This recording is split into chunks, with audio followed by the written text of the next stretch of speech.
Kembali lagi bersama Eliminate Fear di sini. Untuk kisah kali ini, saya akan membawakan sebuah kisah yang berjudul Pesugihan Merayu Iblis, penulis Rizkaninda Maharani dan Mahmud Jauhari Ali. Bangunan 2 lantai berdinding hijau toska itu tampak sepi. Hanya 6 orang sedang asyik bergumul dengan aktivitasnya masing-masing. Seorang wanita berparas cantik terlihat sibuk memainkan ponsel pintarnya di kursi kasir. Seorang lainnya yang berjenis kelamin laki-laki memainkan sendok dan garpu bersama tatapan dinginnya. Sementara 4 orang lainnya sedang bercermin merapikan kerudung biru mereka.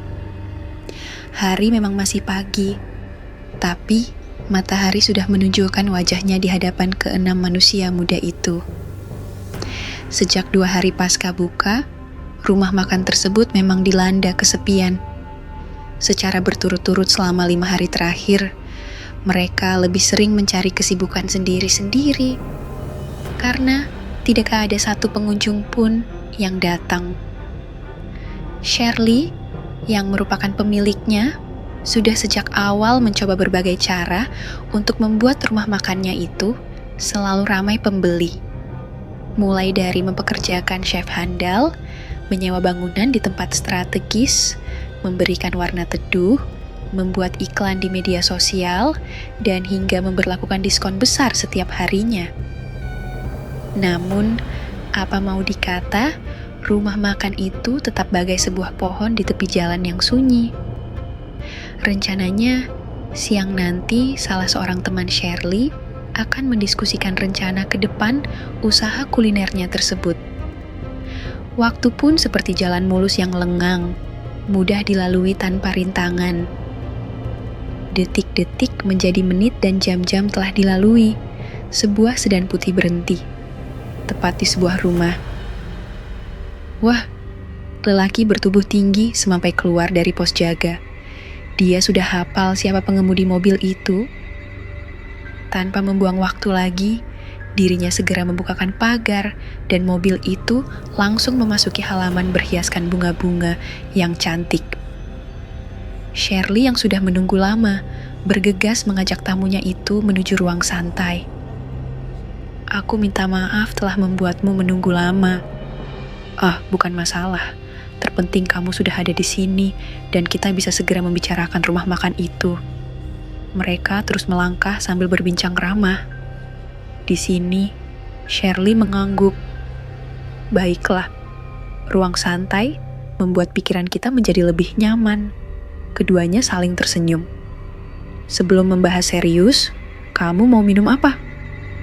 Air es aja deh, soalnya aku sedang haus.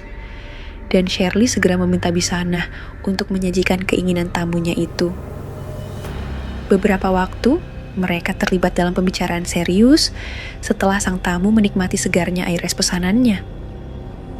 Aku pikir idemu itu memang bagus, tapi anggarannya sangat besar.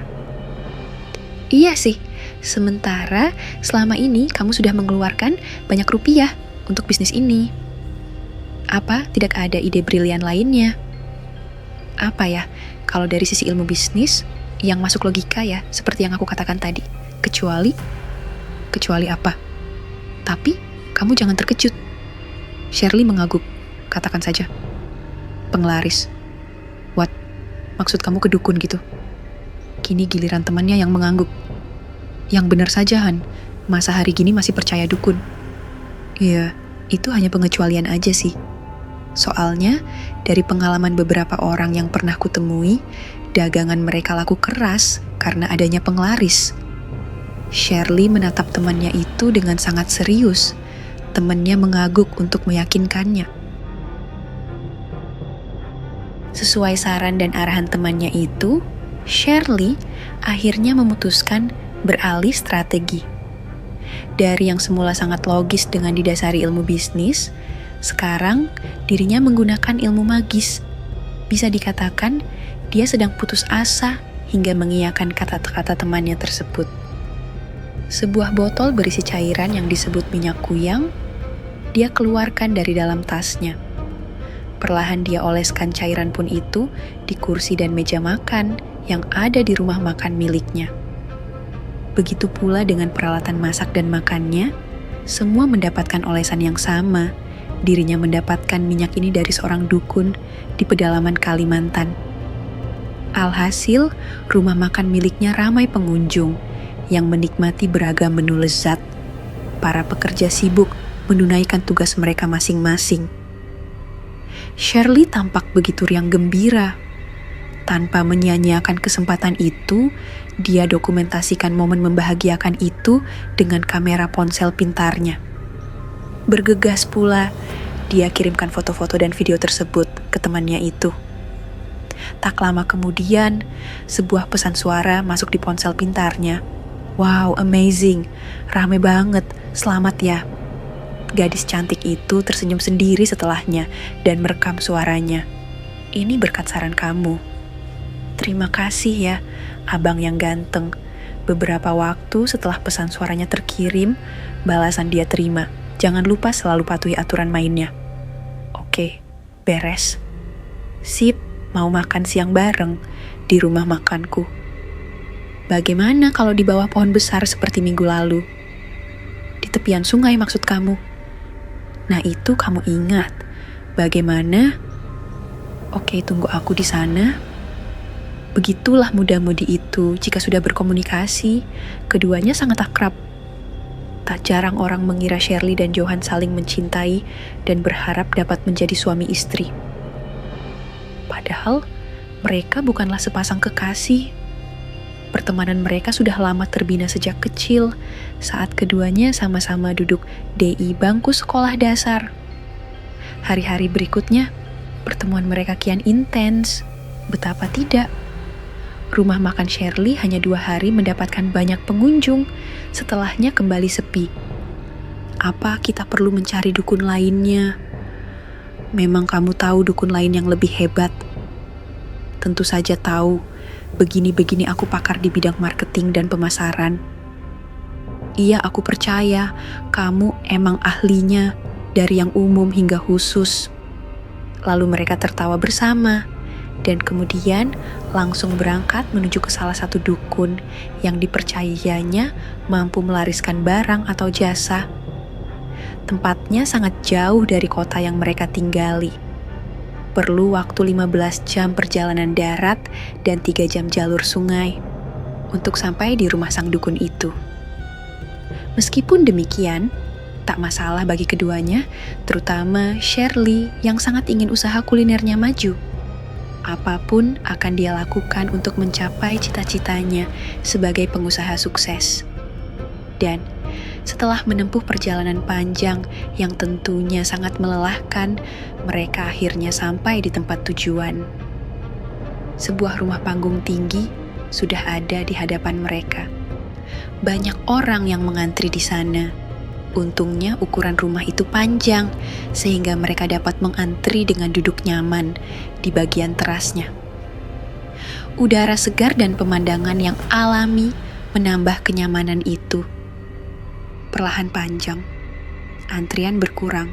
Tak terasa sudah 4 jam Shirley dan Johan menanti panggilan masuk sang dukun. 1 jam berikutnya mereka dipanggil.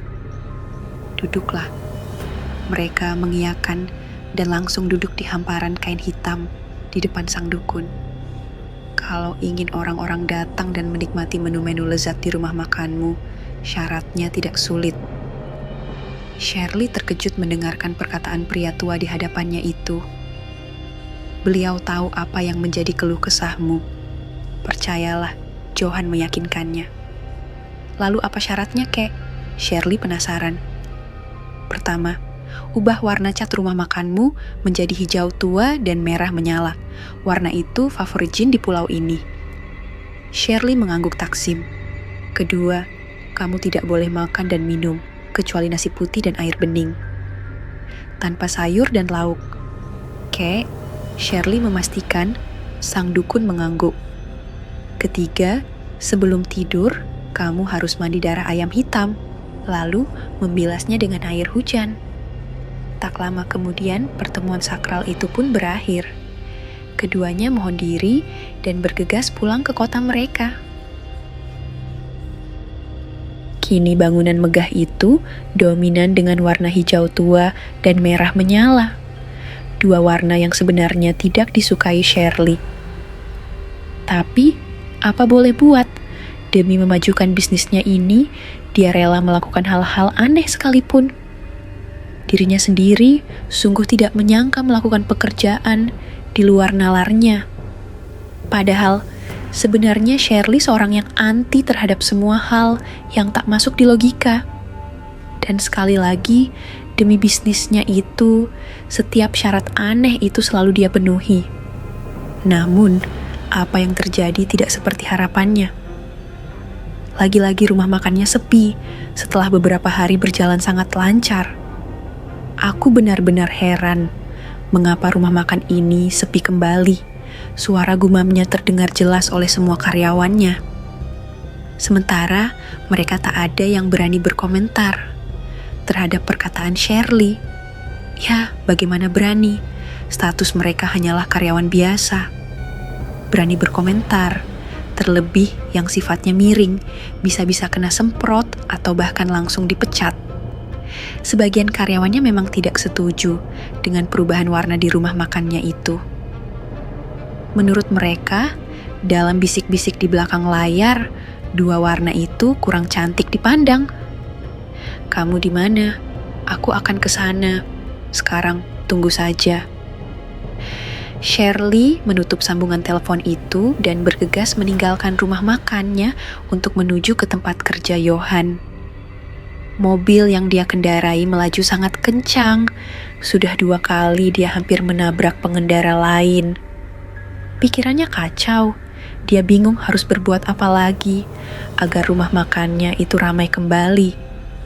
Di otaknya hanya ada satu orang yang bisa dia mintai saran dan berkenaan dengan hal itu.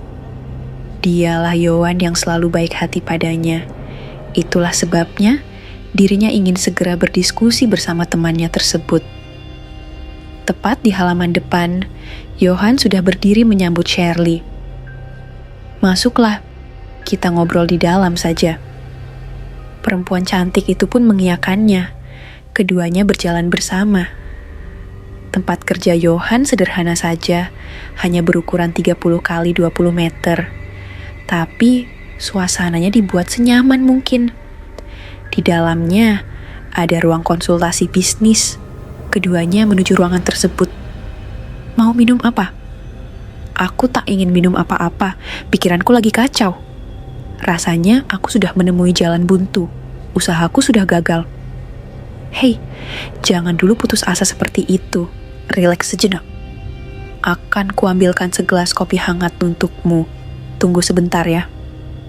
Selagi Johan menyeduhkan kopi hangat, Shirley hanya duduk termangu. Tatapannya kosong. Dia benar-benar kehilangan semangat hidup. Nih, minumlah selagi hangat. Shirley pun akhirnya menikmati kopi seduhan Johan. Sebenarnya, pasang surut dalam bisnis itu adalah hal yang lumrah. Ya, seperti roda yang berputar. Solusinya? Jalani saja. Toh semua strategi dan upaya termasuk klinik sudah kamu jalankan. Langkah selanjutnya ya, pakai yang lebih kuat. Apa itu? Ini yang pamungkas. Tahan lama nggak? Dijamin tahan selamanya. Ah, serius kamu? Jangan-jangan seperti yang sudah-sudah lagi. Awalnya saja ramai, setelahnya sepi kembali. Aku ingin yang benar-benar berkualitas. Kali ini beda, percayalah. Oke, sebutkan, apakah itu merayu iblis? Apa kamu bilang barusan, merayu iblis? Yang benar saja. Iya, benar. Kamu harus bisa merayu iblis langsung. Jadi, tidak lagi melalui perantaraan dukun manapun. Caranya, kamu harus bertapa di tempat khusus. Khusus. Johan mengangguk. Di mana?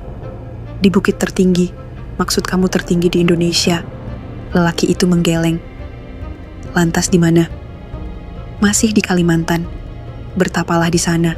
Banyak yang berhasil setelah pulang dari bukit itu. Percayalah. Shirley terdiam beberapa waktu. Bagaimana? Sorot matanya yang tajam menatap pada sosok pria di depannya. Kali ini dia terlihat sangat serius. Kalau kamu setuju, aku akan mengantarkanmu sampai di sana. Sampai berapa lama aku harus berada di tempat itu? Tak ada yang bisa memastikannya. Tapi dari pengalaman orang-orang yang pernah melakukannya, waktu pertapaannya antara 10 sampai 40 hari. Shirley terdiam lagi. Johan pun tak mau memaksa wanita cantik itu untuk mengiyakannya. Suasana pun menjadi hening. Sesekali udara dari luar menerpa wajah mereka yang terlihat beku. Tak ada senyuman, apalagi tawa yang sering menyertai pertemuan mereka. Berat juga untuk memutuskannya. Tapi, jika memang ini cara yang terbaik, aku setuju. Menurutku, inilah yang terbaik. Sebab semua strategi bisnis dan cara klinik lainnya sudah kamu lakukan, sedangkan hasilnya sangat tidak memuaskan. Iya sih, kenyataannya memang begitu. Jadi, kesimpulannya apa? Sepertinya cara ini memang harus kucoba. Ya, aku akan melakukan pertapaan itu di sana. Johan mengacungkan jempol ke Shirley. Lalu, mereka terlihat bersantai sejenak di ruangan itu. Perjalanan panjang dan sangat melelahkan telah dilalui Shirley bersama Johan. Selain mereka, ada juga beberapa orang yang sedang berusaha mendapatkan petunjuk dari sang penghuni bukit tertinggi itu. Entah apa saja yang mereka minta, yang jelas belasan orang sedang duduk bersila dengan mata terpejam. Johan yang sebenarnya hanya menemani Shirley, akhirnya juga ikut bertapa. Mereka sama berdiam diri dalam sebuah gua besar di bukit tersebut. Sehari-hari hanya duduk, buang air, makan, minum, dan tidur dengan posisi duduk. Tentulah sangat membosankan. Terlebih mereka tidak diperbolehkan mengaktifkan ponsel dan benda elektronik lainnya. Penerangan pun hanya boleh dinyalakan seadanya saat malam hari atau ketika hujan tiba. Dan saat malam yang ke-40, Shirley dibuat tak nyaman dengan aroma aneh yang menyengat hidungnya. Han bangun, Han. Shirley mencoba membuat pria itu bangun untuk menemaninya. Ada rasa takut menghantuinya saat itu. Aroma aneh itu kian kuat menyengat indera penciumannya. Han, bangun. Kok gak bangun-bangun sih? Malah mendengkur lagi. Han, bangun. Selain dengan kata-kata, Shirley menggunakan tangannya untuk membangunkan Johan.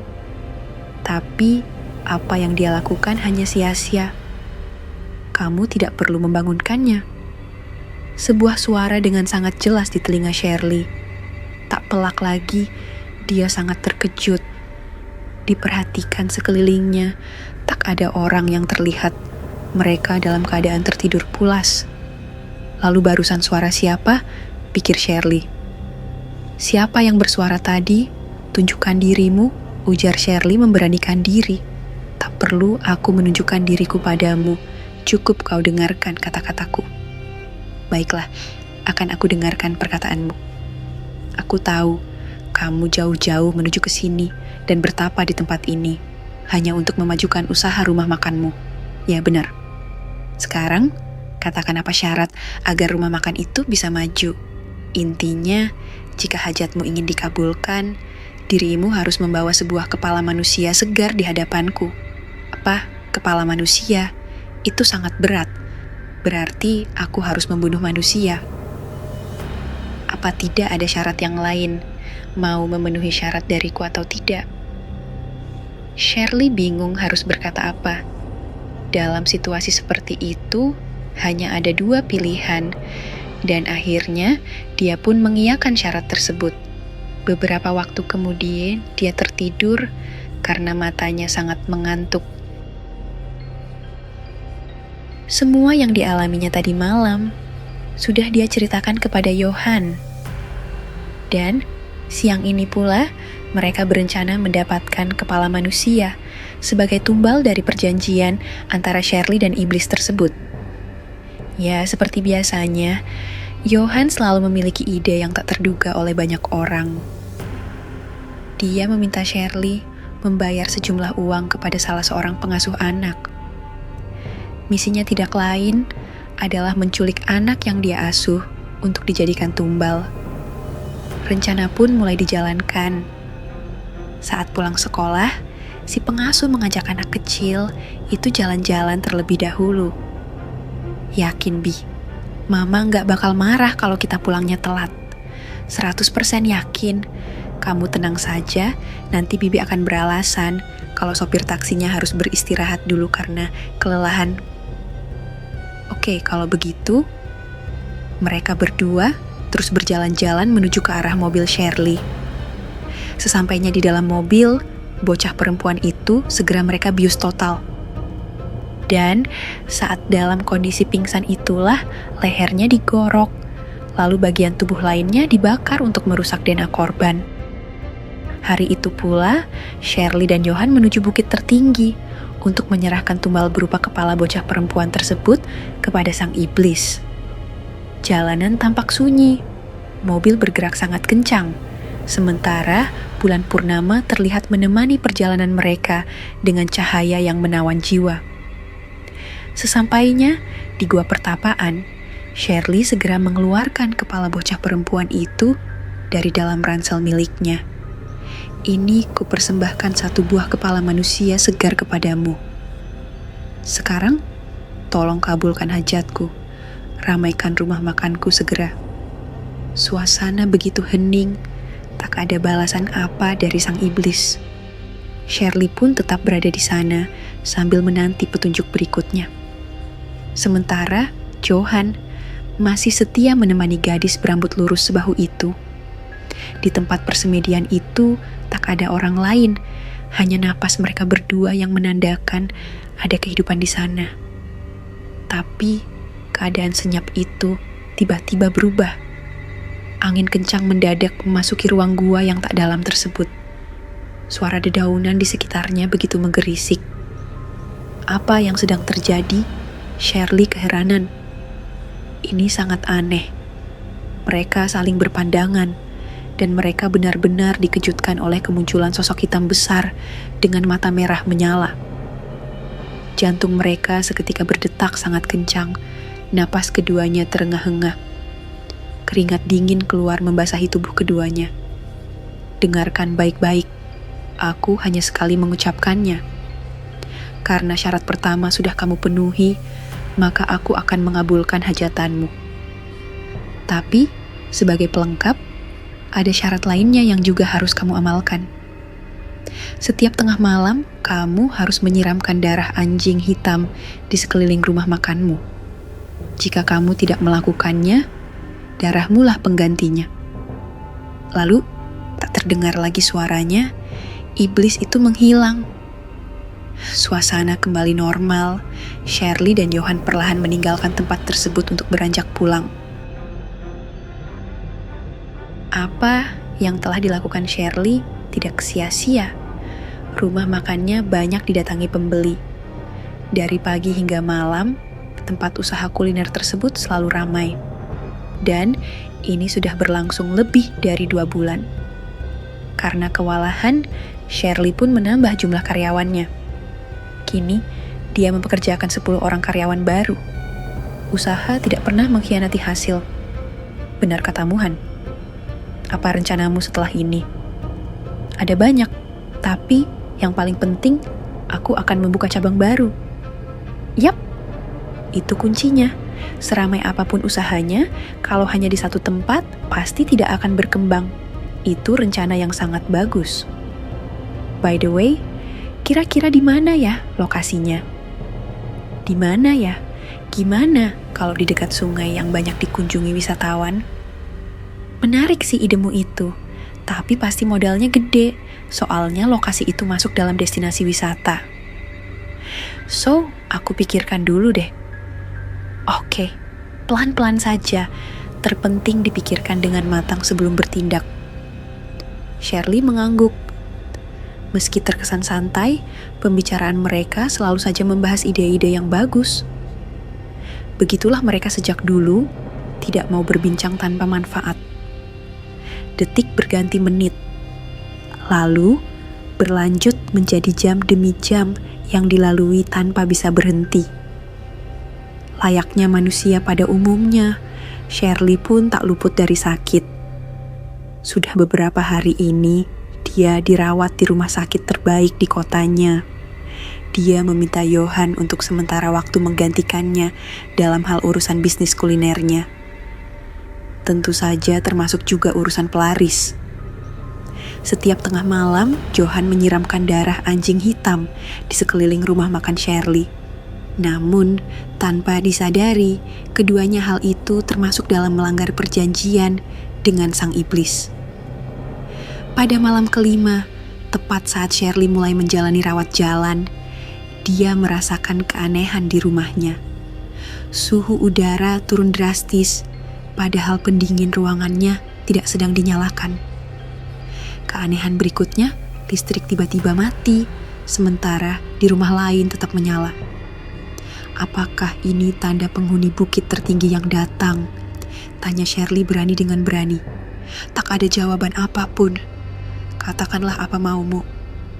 Tetap tak ada sepatah kata menyambut pertanyaannya. Apa ada penambahan syarat lainnya yang harus kupenuhi? Kamu melanggar perjanjian. Shirley mendadak dikejutkan dengan 3 kata yang baru saja didengarnya itu. Melanggar. Ya, tapi aku sama sekali tak melanggar perjanjian kita. Bohong, aku tidak berbohong. Dasar manusia, tidak pernah mau mengaku salah. Kamu sudah tidak lagi menyiramkan darah anjing hitam. Itu adalah pelanggaran. Dan kamu harus dihukum. Aku beberapa hari ini sakit, dan soal penyiraman itu sudah diwakilkan temanku. Aku tak mau mendengar alasan apapun. Bagiku kamu sudah melanggar perjanjian kita. Kini saatnya kamu mendapatkan hukuman dariku. Bersiaplah. Shirley mulai panik. Dia bersiap melarikan diri, tapi tubuh Shirley segera terangkat dan dia mengalami sesak napas. Iblis itu mencekik leher gadis cantik itu hingga tewas. Dengan cepat pula, bagian tubuh bawahnya terjatuh di lantai, sedangkan kepalanya menghilang. Tak elak lagi, darah segarnya berceceran tak keruan di lantai keramik rumahnya. Keesokan harinya, kepala Shirley ditemukan di dalam panci opor ayam rumah makan miliknya. Sekian untuk kisah kali ini.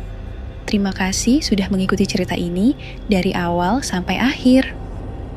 Kita ketemu lagi di cerita selanjutnya. Dan buat kalian yang baru bergabung, jangan lupa untuk like, share, komen, dan subscribe channel ini. Dan nantikan cerita horor lainnya hanya di Eliminate Fear.